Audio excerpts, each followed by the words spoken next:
자, 이어서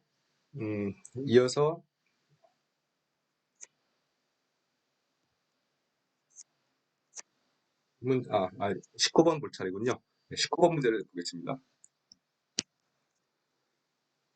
19번에서는 제 단순히 답만 구하지 말고 기하적으로 뭔가 그 대각화 또는 이제 고유 벡터들이 등장하게 되는 기하적인 이유를 설명하라는 건데요. 자, 1번을 보시면 1번은 y 이퀄 x에 대한 반사 또는 대칭 변화를 생각하면은 이건 이제 y 이퀄 x가 이렇게 있으면은 y 이퀄 x에 대한 반사는 여러분들이 잘 아시듯이 여기 x, y라고 하는 덤이 있으면 걔를 y, x로 보내는 그 선형 변환이란 말이에요. 그래서 x, y가 y, x로 가려면 행렬이 어떻게 생겨야 되냐면 x, y를 y, x로 보내려면 0110 형태의 행렬이어야 되죠. 실제로 그래서 이 행렬 A에 대해서 이 행렬에 대해서 특성 방식을 보게 되면 행렬식 디터미넌트에 마이너스 람다 1 마이너스 람다 그래서 람다 제곱 빼기 1이고 그래서 람다 이퀄 1에 대한 고유 벡터는 1, 1이고요. 람다 이퀄 마이너스 1에 대한 고유 벡터는 1 마이너스 1 이렇게 계산이 되죠. 계산이 되는데 자, 이 문제에서 포인트는 이 계산하는 것보다도 이 계산한 결과가 기하적으로 어떻게 설명이 되느냐 이제 그런 얘기인데요. 일단 람다 이퀄 1의 고유값 1에 대한 고유 벡터라는 말은 무슨 뜻이냐면은 결국 AV가 V가 되는 벡터를 구하라는 얘기잖아요. 다시 말해서 그 A라는 선형 변환에 의해서 Y 이퀄 X에 대한 반사에 대해서 변하지 않고 고정되는 벡터들이 뭐냐 이런 얘기예요. 그게 뭐냐면 다름 아니라 요 Y 이퀄 X축 상에 있는 벡터들이 요 방향의 벡터들이죠. 그래서 그게 이제 1,1 방향의 벡터들은 반사를 시켜봤자 거울 위에 놓여있는 점들은 그냥 그 거울 위에 놓여있을 뿐이죠. 그런 얘기가 되겠어요.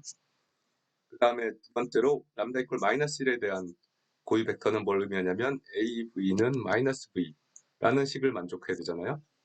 그래서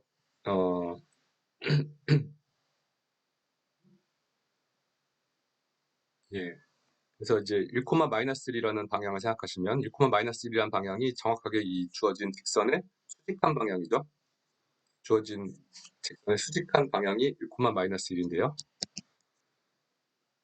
수직한 방향에 있는 벡터들은 그 선형 변환 A를 반사를 적용하게 되면 정확하게 그 벡터가 마이너스 V로 가게 되죠.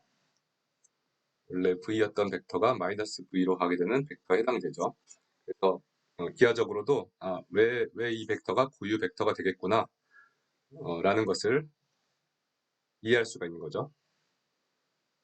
선형대수에서 일단은 여러분들이 그런 선형대수 계산, 행렬 계산에 익숙하지 않기 때문에 일단은 계산을 정확하게 틀리지 않게 잘 할 수 있어야 되지만은 자꾸 이제 선형대수에 대한 지식이 이제 깊어질수록 이 선형대수를 실제 이런 기하적인 직관 또는 뭐 현실적인 문제들하고 연결시켜가면서 행렬 계산을 할 때마다 이 계산이 실제로 뭐 어떤 거에 대응되겠지라는 걸 이제 감을 가지고 그 계산을 할 수 있어야 점점 이제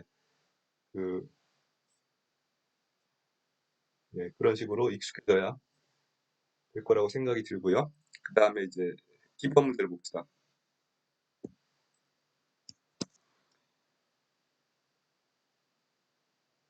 이번 문제는 x축으로 정사형. x축으로 정사형이라고 하는 건 뭐냐면 여기에 x, y라고 하는 점이 있을 때 x, y를 그냥 x축으로 보내는 거예요. x, 0으로 보내는 거죠. x, y를 x0으로 보내는 행렬은 뭐냐면 x는 그대로 보내니까 1, 0이고 그 다음에 0, 0 이렇게 되겠습니다. 1, 0, 0, 0이라는 행렬이 x, y를 x0으로 보내죠. 그래서 이 경우에 이거의 특성 당식을 구해보면 1 마이너스 람다 곱하기 마이너스 람다 이렇게 되겠죠. 그래서 고유값이 0하고 1이 있는데요. 람다 이퀄 0, 람다 이퀄 1. 람다 이퀄 0에 대한 고유 벡터는 뭐가 되냐면 0, 1이죠. 그리고 람다 이퀄 1에 대한 고유 벡터는 1, 0. 그게 이제 무슨 얘기냐면은 람다 이퀄 0에 대한 고유 벡터라 하면 뭐냐면 AV가 0이 된다 이런 얘기죠. 그래서 벡터는 어떤 0 아닌 벡터인데 걔를 정사형을 했더니만 x축으로 정사형했더니 0벡터가 돼버렸다. 그게 뭐냐 이런 얘기죠. 그게 뭐겠냐면은 y축상에 있어요. y축상에 있는 벡터들이 y축상에 있는 벡터들은 정사형을 하게 되면 0벡터로 오게 되죠. y축에 있다고 하는 게 이제 0일 같은 거죠. 0일 같은 벡터들이 y축상의 방향을 가리키는 벡터가 이제 고유값 0에 대한 고유 벡터가 되는 것이고요. 그 다음에 람다 이퀄 1에 대한 고유 벡터는 앞에서 얘기한 거랑 마찬가지로 AV는 V, A라는 선형 변환에 의해서 정사형했을 때 변하지 않는 벡터, 고정된 벡터가 뭐냐 이런 얘기인데요. 그거 해당되는 게 뭐겠냐면은 그냥 x축 상에 놓여 있는 벡터들, x축 상에 놓여 있는 벡터를 생각하면은 그거는 정사형을 해봤자 변하지 않고 자기 자신으로 그대로 남아있죠. 1령 또는 1령 방향의 이런 벡터들은 정사형해도 변하지 않고 그대로 고정되기 때문에 그래서 그 람다 이퀄 1에 대한 고유 벡터가 1령 방향이 되겠어요. 그 다음에 C번은 원점을 중심으로 90도 회전. 원점을 중심으로 90도 회전. 이게 코사인 세타 마이너스 사인 세타 사인 세타 코사인 세타 이렇게 되는데 세타가 90도를 집어넣어 보면은 뭐가 되냐면 0, 0, 마이너스 1, 1 이렇게 되겠죠. 0, 0, 마이너스 1, 1. 자, 요거에 대한 고유값을 특성 방식을 구해봅시다. 특성 방식은 뭐가 되냐면 람다 제곱 플러스 1이 되죠. 그래서 이게 실수에서는 해가 없어요. 람다 플러스 i, 람다 마이너스 i 해서 허수해만 플러스 마이너스 i 두 개가 나오게 되는데 그래서 실수 방향으로 그러니까 말하자면 실수 방향의 어떤 실수 고유 값이라고 하는 건 뭐냐면 그거의 고유 벡터가 있을 텐데 고유 벡터 방향으로 그 실수만큼 그 고유값만큼 확대했다 또는 축소했다라는 얘기잖아요. AV는 람다 V라는 식이 성립한다는 얘기니까 만약에 람다가 실수라면 그 람다 해당되는 고유 벡터 방향으로는 람다 배 해주는 변환이다 이런 얘기죠. 근데 그런 방향이 지금은 없다는 얘기예요. 실제로 그렇죠. 여러분들 회전 변환 90도 회전이든 몇 도 회전이든 간에 항등 행렬을 제외하고는 회전 변환 같은 경우에는 그 원점을 제외하면은 다 어딘가로 보내죠. 절대로 고정되는 벡터가 없고요. 몇 배 하는 벡터도 없어요. 몇 배가 되지도 않죠. 그래서 그렇게 생각해 보시면 이거는 계산하지 않아도 이 회전 변환의 경우에는 그 고유 값이 실수 고유 값은 별도로 있을 수 없겠구나라는 거를 짐작을 할 수가 있는 거죠. 자, 역시 마찬가지로 여기 이제 그럼 허수로서 이제 뭐 i나 마이너스 i 같은 고유 값이 등장하는데 그러면 이거는 도대체 의미가 없는 얘기냐? 현실적으로 우리가 산 것이 실수 세계에서 사니까 실수 세계에서 이게 무슨 의미를 가지고 있느냐라는 거에 대해서는 역시 다음 시간에 수업 시간에 다루도록 하겠습니다. 그 다음에 D번을 보시면 D번은 인자 K의 축소라고 좀 약간 번역이 좀 어색한데 제가 그냥 행렬의 식을 쓰겠어요. 이거는 K00K 이런 행렬을 얘기하는 걸로 이해를 할 수 있을 것 같고요. K배 하는 행렬 그러면은 이거는 뭐 눈으로 봐도 고유값은 K고 고유 벡터는 아무 벡터 하나 다 되죠. 그래서 이거에 대한 고유 벡터는 뭐 1, 0 왜냐면은 어떤 방향으로든 이 행렬 A라고 하는 행렬이 해주는 작용은 어떤 방향으로든 다 K배 하는 거란 말이죠. 원래 뭐 K가 2였다. K가 2인 경우에 생각하면은 이 방향으로도 2배, 이 방향으로도 2배, 어느 방향으로도 다 2배씩 해주는 행렬이기 때문에 그래서 고유값은 K고 그거에 대한 고유 벡터는 0벡터가 아닌 임의 벡터가 되겠다. 이런 거를 계산하지 않고도 할 수가 있죠.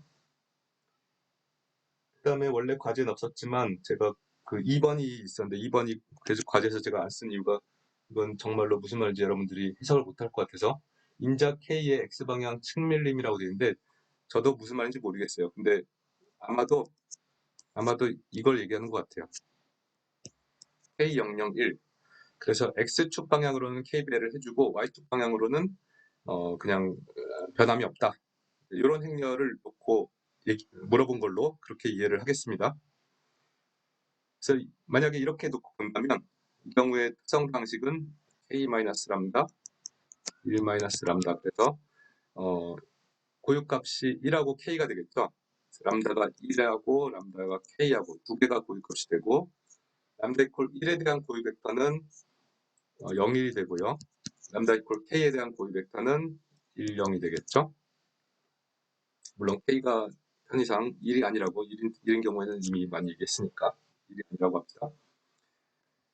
자, 그래서 이것도 역시 뭐 해석이 어렵지 않죠. 그러니까 이 A라는 구하는 행렬은 X축 방향으로는 K배를 하는 것이기 때문에 그게 이제 여기에 반영이 되어 있고요. X축 방향으로는 K배 한다. 그 다음에 Y축 방향으로는 변함이 없다. 그 벡터를 고정한다 라고 하는 얘기라서 그게 이제 람다 이퀄 1에 대한 고유 벡터가 0, 1이다 라고 하는 것으로 잘 반영이 됩니다. 자, 여기까지 이제 풀이를 다 해보았고요. 여러분들이 오늘 그 수업을 들은 이후에 수업을 들었다는 걸 확인하기 위해서 출석을 확인하기 위해서 다음 과제를 제출해서 내시면 됩니다. 제가 지금 박스 친 거요. 이전에 그 강의록 중에 있었죠. 이전에 강의록에 그 리뷰 요거에 대한 좀 더 자세한 내용을 보고 싶으시면은 예전 강의록 중에 리뷰 PDF라는 강의록이 있었죠. 이 강의록에 이제 그 피보나치 수열의 일반항을 구하는 과정을 제가 써놨었고 수업 시간에 제가 설명했었는데요. 그 자료를 잠깐 다시 들춰보시면서 뭐 들춰보지 않아도 사실은 직접 계산이 가능하겠지만 그 피보나치 수열을 이해하려고 하면은 1110이라고 하는 이렇게 생긴 행렬이 등장하게 되는데 이 행렬의 고유값과 고유 벡터를 구해가지고 행렬을 대각화하는 것이 이제 필요했었죠. 그 대각화를 이용해서 피보나치 수열의 일반항을 구했단 말이에요. 그래서 그 과정을 그 그냥 개인적으로 다시 한번 머릿속에서 재현해서 다시 한번 계산을 해보시든지 아니면은 이 review.pdf라는 파일을 참고해서 그 파일에 있는 내용들 참고해서 좀 적어서 제출을 하시면 출석을 한 것으로 인정이 되겠습니다. 자, 연휴 기간 마저 잘 보내시고 다음 주 수업 시간에 보도록 합시다.